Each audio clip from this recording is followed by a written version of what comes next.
नाजरीन आदाब अज का गोरी शुमारा नालेगा हाजिर है जमात अली बानिया दी पेश है खबरां की तफसील।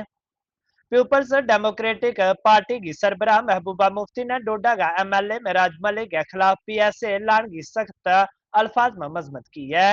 उन्होंने क्यों कि हजरत बल केस में लोगों ने गिरफ्तार किया गया है ते हुण जद कश्मीर में उस पर आवाज उठ रही है ता उस ते तवज्जो हटाने वास्ते MLA मेराज मलिक का केस ना बेबुनियाद उड़ा दिया गया है। महबूबा ने क्यों कि किसी मुंतखब नुमाइंदा के खिलाफ PSA ऐलानो गलत है, जबकि उन्होंने LG मनोज सिन्हा ते हजरत बल केस में मदखलत करने ते गिरफ्तार लोगों ने रिहा करने की अपील की है। करने के लिए एक MLA की कुर्बानी को कुर्बान किया गया ताकि ये जो इतना बड़ा मसला है, यहाँ के लोगों की जो मेजॉरिटी कम्युनिटी है उनके जज्बात को एक ठेस पहुंचाई और बजाय इसके कि एक्शन होता वक्फ बोर्ड के खिलाफ, चेयरपर्सन के खिलाफ माफी मांगते, बल्कि उल्टा लोगों को ही डिटेन किया गया, लोगों के खिलाफ केस किया गया।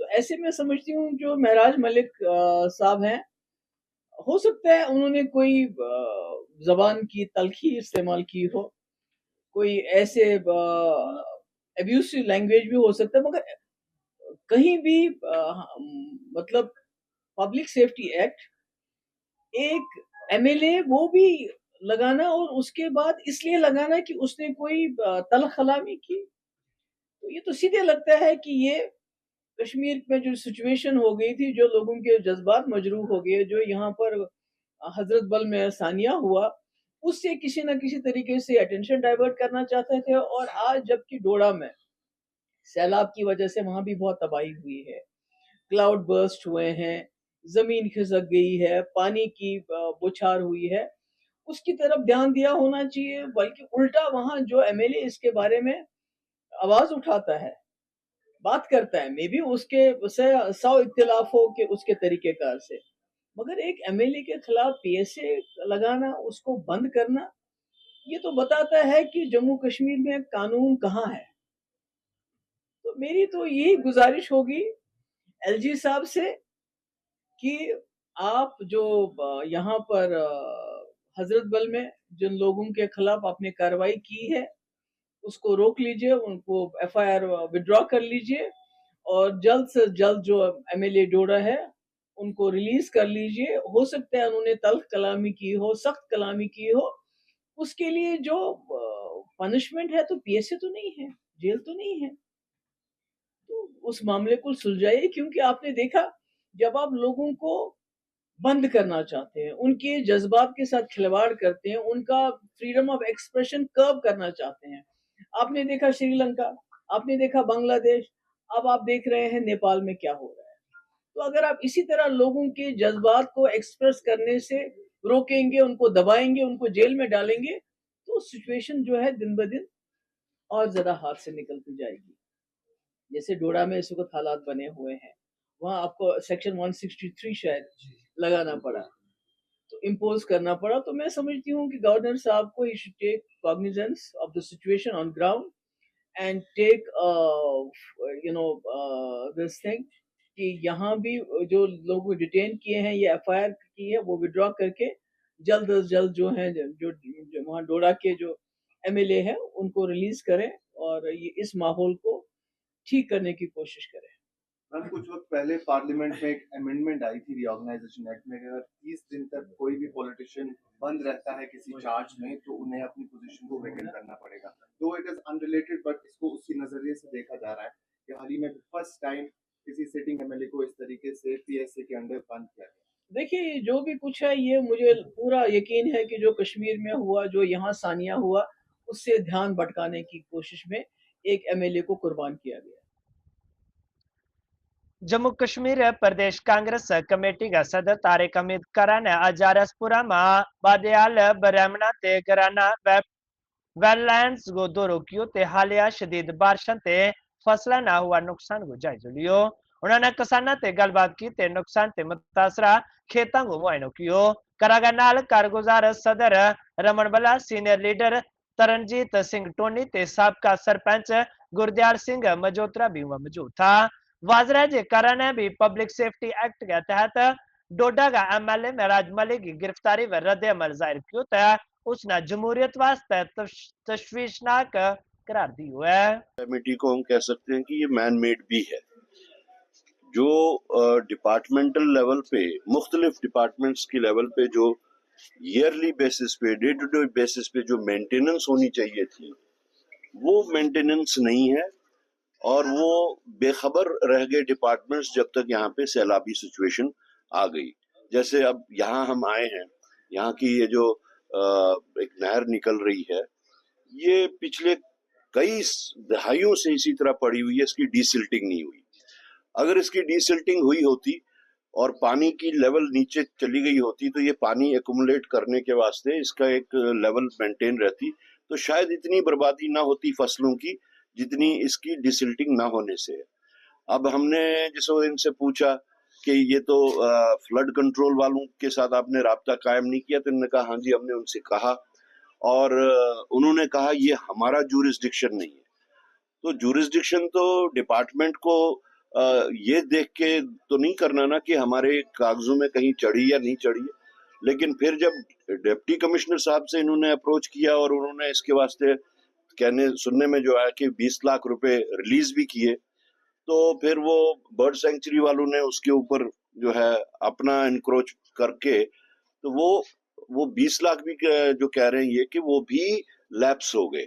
तो ऐसी ही छोटी छोटी डिपार्टमेंटल लैप्सेस, एडमिनिस्ट्रेटिव लैप्सेस की वजह से ये कंपाइल हो जाता है, ये कंपाउंड हो जाता है, पाइल अप हो जाता है और वक्त आने पे फिर उसके मुश्किलात सामने आती हैं और खमियाजा उठाना पड़ता है। तो हमारी सरकार से ये गुजारिश रहेगी, अभी मैं कह रहा था कि फॉरेस्ट मिनिस्टर साहब को भी इस बारे में राब्ता किया जाना चाहिए कि आपके डिपार्टमेंट के अंडर ये वेटलैंड आता है और इन्होंने उस पैसे को लैप्स करवाया है। तो मेरे ख्याल में जो छोटी छोटी बातें और यहाँ से जो सबसे बड़ा जो इधर का इशू है वो ये है जो पाकिस्तान की तरफ से पानी को बंद कर दिया गया, पाइप्स को बंद कर दिया गया है।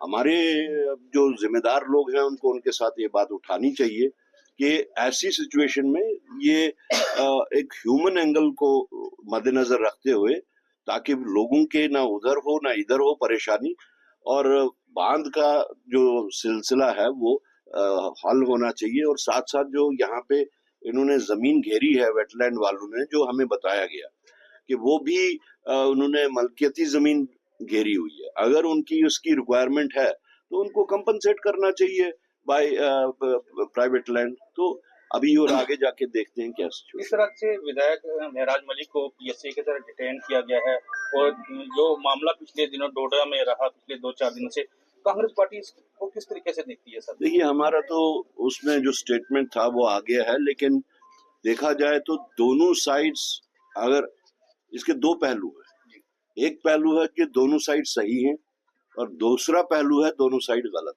है। तो ठीक है कि शायद उसका एटीट्यूड ठीक ना हो, लेकिन ये पब्लिक सेफ्टी एक्ट लगाना जो है ये इस वक्त जो लगता है this is bureaucracy versus democracy.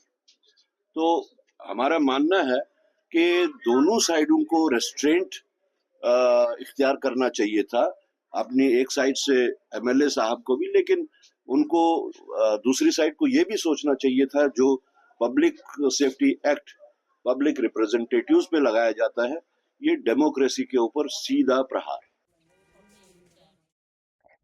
MLA महराज मलिक ना पब्लिक सेफ्टी एक्ट के तहत हिरासत में लेने के बाद जिला डोडा में सिक्योरिटी बढ़ा दी गई है। तो उसका जवाब में हकाम ने इंडियन सिविल सिक्योरिटी कोड की दफा 163 नाफज कर दी है, जी BNSS पेश की इजाजत के बगैर 5 या उससे ज्यादा लोगों का जमा होने पर पाबंदी ला दी गई है। इंटरनेट खिदमत न मतल कर दी गई है, तमाम दाखिली ते खारजी रास्ता ना खारदार तारा ते सील कर दी गई है। ते सिक्योरिटी फोर्स गड्डियां की नकल व हरकत पर कड़ी नजर रखी हुई है। आज सुबह हम देख रहे हैं कि चारों तरफ पुलिस और अन्य सुरक्षा बलों की तैनाती कर दी गई है। हर जगह हम कटीली तारें बिछी हुई देख रहे हैं और पुलिस हर गाड़ी को चेक कर रही है, हर व्यक्ति से पूछ रही है कि आप इस समय कहाँ जा रहे हैं। मतलब साफ है कि किसी भी तरह के शांति को जिले में इस समय नहीं पनपने दिया जाएगा। प्रशासन की पूरी कोशिश है कि शांति को बहाल किया जा सके। आप सब जानते हैं कि 8 सितंबर को महराज मलिक डोडा ईस्ट के विधायक, उन पर पीएसए लगा था। उसके बाद से ही जिले में चारों तरफ हमें प्रदर्शन देखने को मिले थे और उन्हीं प्रदर्शनों को ध्यान में रखते हुए संभावित रूप से आज जिले में धारा 163 लागू कर दी गई है। बात करें इंटरनेट की, तो इंटरनेट भी पूरी तरह से डाउन है। यहाँ तक कि व्हाट्सएप मैसेज तक आप इस समय नहीं कर सकते हैं। स्थिति बहुत ज्यादा तनावपूर्ण बनी हुई है और इसी को ध्यान में रखते हुए जिला प्रशासन की तरफ से ये कार्रवाई की गई है कि धारा 163 लागू किया गया है। धारा 163 मैं आपको बता दूं कि धारा 144 के ही समान है। इससे पहले धारा 163 को धारा 144 कहा जाता था और इस धारा 163 लागू होने पर 5 या 5 से ज्यादा लोग एक साथ नहीं घूम सकते हैं। किसी तरह का प्रदर्शन, किसी तरह की नारेबाजी नहीं की जा सकती और इसमें अगर आपको कुछ ऐसा करना भी है तो जिला प्रशासन से स्पेसिफिक परमिशन लेनी है उस चीज को लेकर, तब आप वो चीज कर सकते हैं। फिलहाल डोडा में इस समय स्थिति तनावपूर्ण है। पूरी तरह से सुरक्षा एजेंसी जो है माहौल को शांत करने में लगी हुई है। टेक वन का भी यहाँ पर यही आप सबसे अनुरोध रहेगा कि किसी भी तरह की अफवाहों पर ध्यान ना दें और जो भी प्रशासन द्वारा या फिर ऑफिशियल्स द्वारा बताया जा रहा है उसी बात को माने। फिलहाल जुड़ रहे हैं टेक वन के साथ, मैं हूं विक्रम सिंह ठाकुर। धन्यवाद।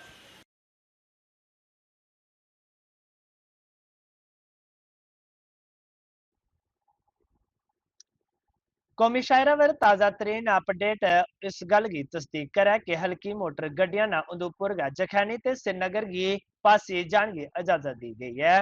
हकाम ने ऐलान किया है कि अज दोपहर के बाद बड़ी गड्डियां ना ते ट्रक्कां ना जखैनी ते जाने की इजाजत दी जाएगी। नेज़ काजीगुंड ते ट्रक्कां की आमदोरफ्त कल मुकर्रर होगी।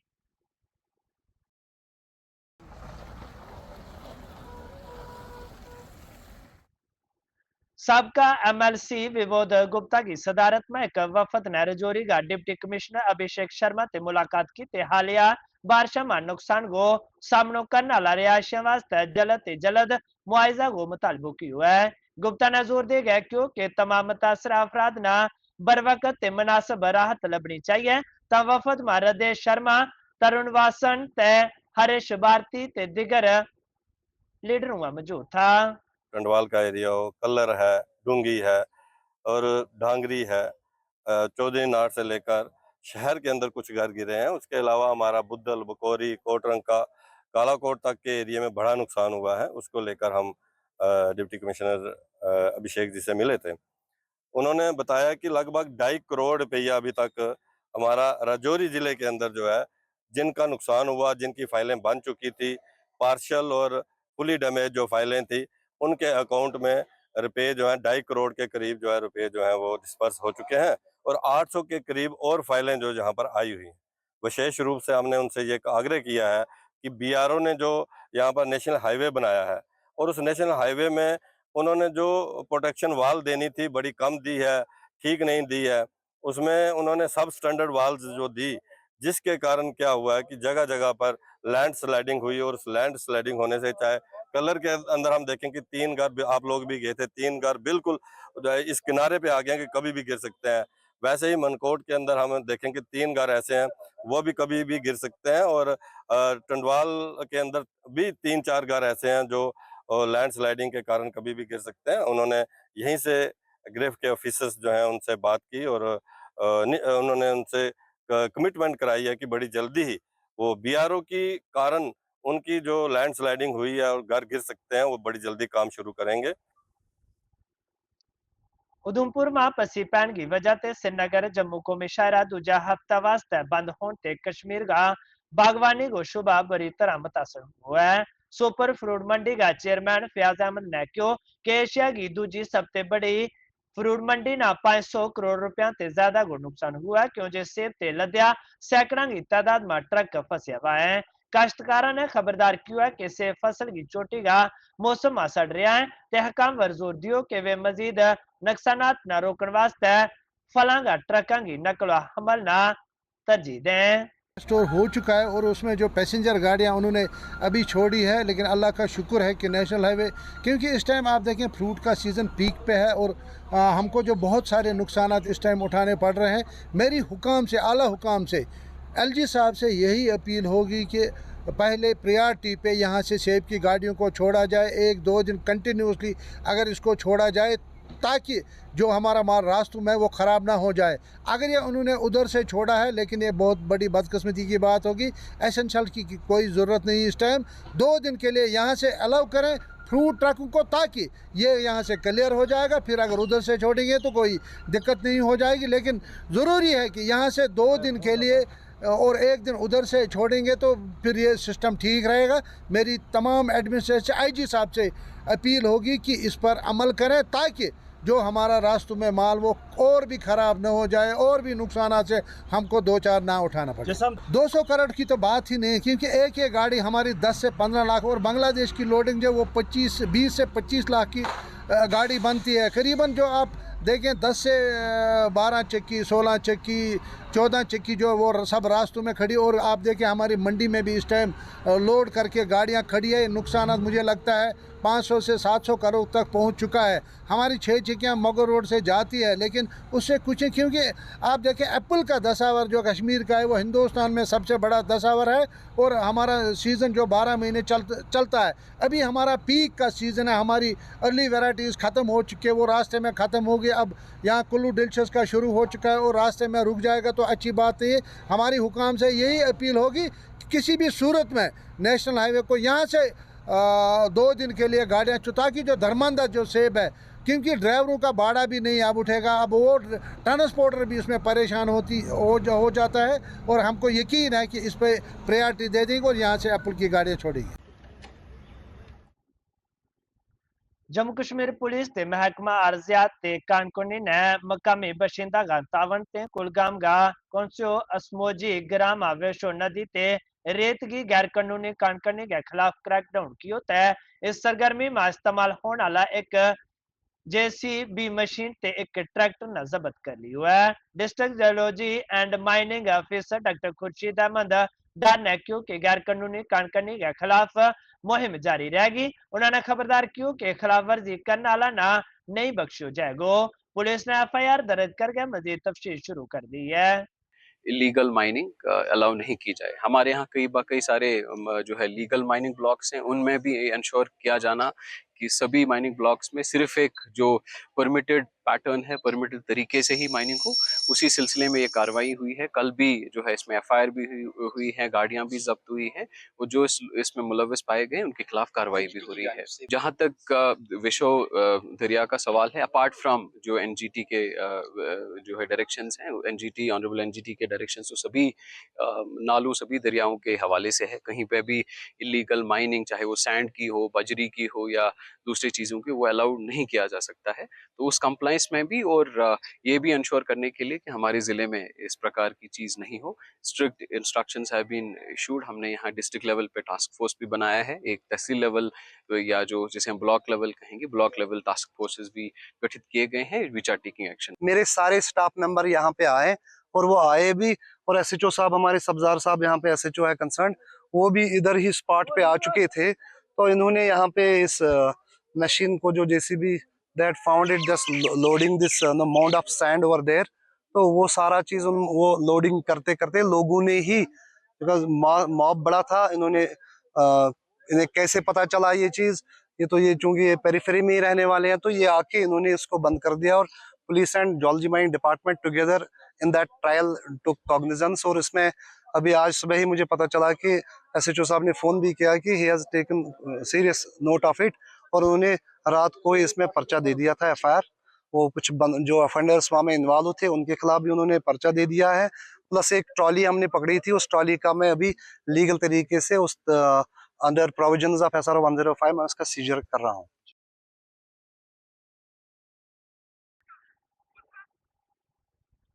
जम्मू कश्मीर में ठेकेदार ने Jal Jeevan mission national rural drinking water programme जेरेतवा स्कीम के तहत अपनी तवील अरसा ते जेरेतवा अदायगियां न फौरी तौर पर जारी करने की अपील की है।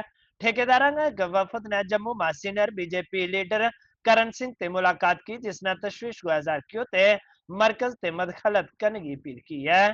ठेकेदार ने खबरदार कियो कि खासा अरसा ते मजदूरों की हड़ताल जरूरी पानी की फराहमी का मनसूबा में खलल ते मजीद माशी बहरान को बास बन सके। उन्होंने माश की हिफाजत ते बुनियादी ढांचा का अहम कमा का लगातार न यकीनी बनाने वास्ते वाजबात की फौरी अदायगी ते सिक्योरिटी डिपॉजिट्स की वापसी की अपील की है। सालों से खासकर पहले ये हमारे पास ये आज आए कंट्रैक्टर, तो इन्होंने हमें परेशानियां बताई हैं अपनी कि इन्होंने काफ़ी देर से जो कार्य किए हुए हैं उनकी आज तक पेमेंट नहीं हो पा रही है। तो आज की प्रेस वार्ता का भी विषय यही है कि हम अपनी सरकार से, खासकर जम्मू कश्मीर की जो सरकार है, उनसे ये गुहार लगाना चाहते हैं कि इन कंट्रैक्टर्स की जो पेमेंट है बकाया जल्द से जल्द की जाए, ताकि ये भी अपने जीवन का निर्वाह अच्छे तरीके से कर सके और जम्मू की जो आगे भविष्य में डेवलपमेंट होनी है उसमें भी ये अपना सहयोग कर पाए। यदि इनकी पिछली पुरानी पेमेंट्स नहीं होंगी तो ये जम्मू शहर का विकास किस प्रकार कर पाएंगे, जम्मू कश्मीर का विकास किस प्रकार कर पाएंगे।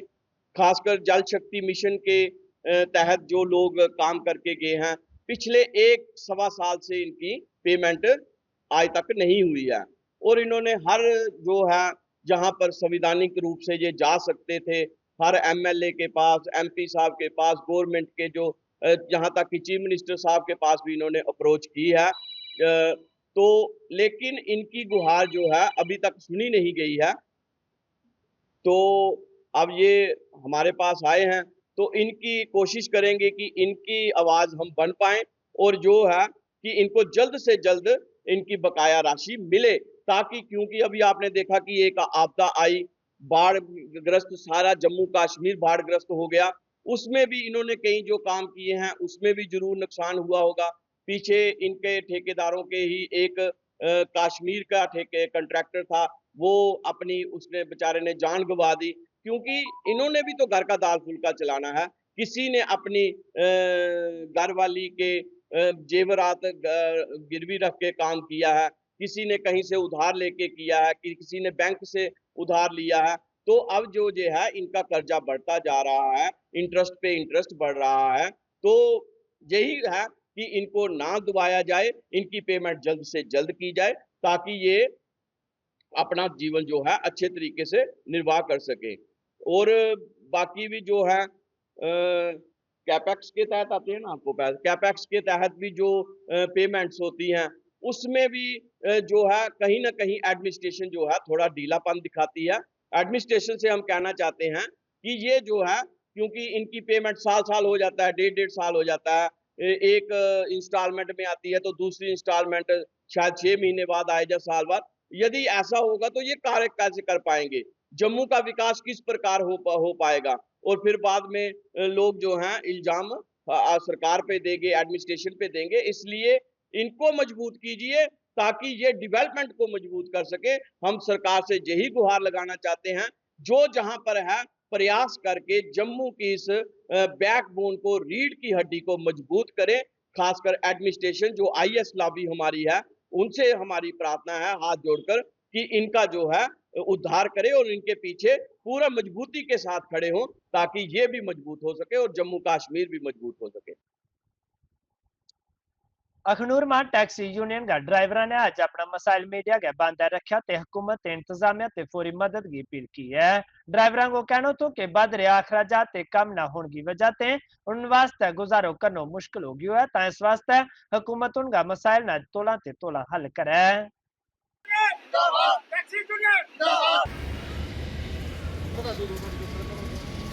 मैं अखनूर से जोगिंदर कुमार, टैक्सी गाड़ी है हमारी, हमने सभी ने गाड़ियां किधर इकट्ठियां कर दी है। इसलिए की है क्योंकि जो सिविल गाड़ियां हैं इनका डेली का यही काम है, पूरी जो गाड़ी है सिविल चल रही है, टैक्सी गाड़ी एक भी नहीं चलने देते। ये टैक्सी गाड़ी पहले रेट लेती थी 1500 रुपये में नोवा जाती थी, 1000 रुपये में, 1200 रुपये में छोटी गाड़ी जाती थी। आज वही बड़ी गाड़ी को बोलते हैं 800 रुपया और छोटी गाड़ी 500-600 रुपये में जा रही है। जो सिविल गाड़ी, जितने भी सिविल गाड़ियां हैं ये बंद होनी चाहिए, ठीक है। जितने भी खनूर में तकरीबन 10 डे का एरिया है, इसमें इतनी गाड़ी निकलती है रोज की, कम से 50 से ज़्यादा गाड़ियां जाती हैं, पूरी सिविल जाती है। तो ये क्या मतलब है, हम डेली का हमारा खर्चा है गाड़ी का 400 रुपया, हम कहाँ से लाएंगे? हर टैक्स हम दे रहे हैं गवर्नमेंट को, रोड टैक्स, टोल टैक्स, उसके बाद फिटनेस का, पैसेंजर टैक्स, उसके बाद क्या ना इंश्योरेंस हमारा 30,000 रुपये आता है गाड़ी का। इनका क्या है? थर्ड पार्टी इंश्योरेंस कराते हैं जी, इनका कोई भी वो नहीं है, नहीं थर्ड पार्टी इंश्योरेंस कराते हैं। टैक्सी गाड़ी रखी है, हमें प्राइवेट वाले काम नहीं करने दे रहे हैं। कई उन्हें अपना बिजनेस अंदर रखा है, दुकानें, वो अपने प्राइवेट गाड़ी रखी है, प्राइवेट गाड़ी भर के वो चले जाते हैं। हमें टैक्सी हमारी ऐसे खड़ी रहती है। हमें 13 लाख की गाड़ी, मैंने आर्टिका गाड़ी ली है, उन्होंने 2 लाख 1.5 लाख में प्राइवेट गाड़ी लेते हैं और अपना बिजनेस बनाया, प्राइवेट टैक्सी में यूज़ कर रहे हैं वो। यही हमारी रिक्वेस्ट है अखनूर SHO को, पुलिस स्टेशन गरोटा को, इनकी ये प्राइवेट गाड़ियाँ ये बंद करो, हमारी टैक्सी गाड़ी को बिजनेस मिलना चाहिए, हमारा काम ही यही है। टैक्सी का काम करते हैं हम, लेकिन इधर प्राइवेट गाड़ी बहुत ज़्यादा चल रही है। टैक्सी काम कर रही है, पूरा प्राइवेट गाड़ी टैक्सी काम करती है। हमने सर गवर्नमेंट को सर टैक्स भरा, सब कुछ किया हुआ है, लेकिन फिर भी प्राइवेट वाले मानते ही नहीं है। वो अंदर जो काम करते हैं वो बोलते हैं कि हमने प्राइवेट गाड़ी में 700-800 रुपये भाग जाते हैं। हम ये खड़े देखते रहते हैं कि कोई सवारी हमारे को मिलेगी, लेकिन ये हम प्रशासन से ये अपील करते हैं रोड SHO कि ये पुल के ऊपर नाका लगाना चाहिए। प्राइवेट गाड़ी टैक्सी का काम कर रही है, इनको बंद होने चाहिए साहब। कोई रेट का नहीं लाना है। 500 ਵਿੱਚ जम्मू जा दे, 300 ਚ जम्मू जा दे, 400 जम्मू जा दे। दूगा ये है कि यहाँ पे जरा सर्विस करा हुआ जम्मू वो भी सवारी ले जावा कि यहाँ पे मैं जाना है, मेरी 300 की सवारी थवा दी है, 400 की सवारी थवा दी है, वो इतों सवारी चुके ले जाता। लेकिन अस इस कारण कोई एक्शन नहीं लै दे कि असें कोई कुसै गड्डी दी हत्थ पाया कि हाँ भाई तू इदा केह् करा दा, गौरमेंट ने आखना तुसें कुन्ने हक देता है। लेकिन इस्सै कारण तुहाडे माध्यम कन्नै गौरमेंट भी इयै आखना चाहते हैं, पुलिस विभाग भी इयै आखना चाहते हैं कि इस चीज़ पर रोक लाई जाए। साढ़ियां टैक्सी गड्डियां सर अस गौरमेंट गी रोज का 300 रुपये पर डे का दे करदे टैक्स। सानू कोई गड्डी घर खड़ियां कि कोई 700 ज्यादा, कोई 800 ज्यादा, कोई दुकान करा दा वो भी चली पवा जी। अज का गुजरी शुमारा में बस इन्नो ही। जमात बानिया ना दियो इजाजत, रब रखो।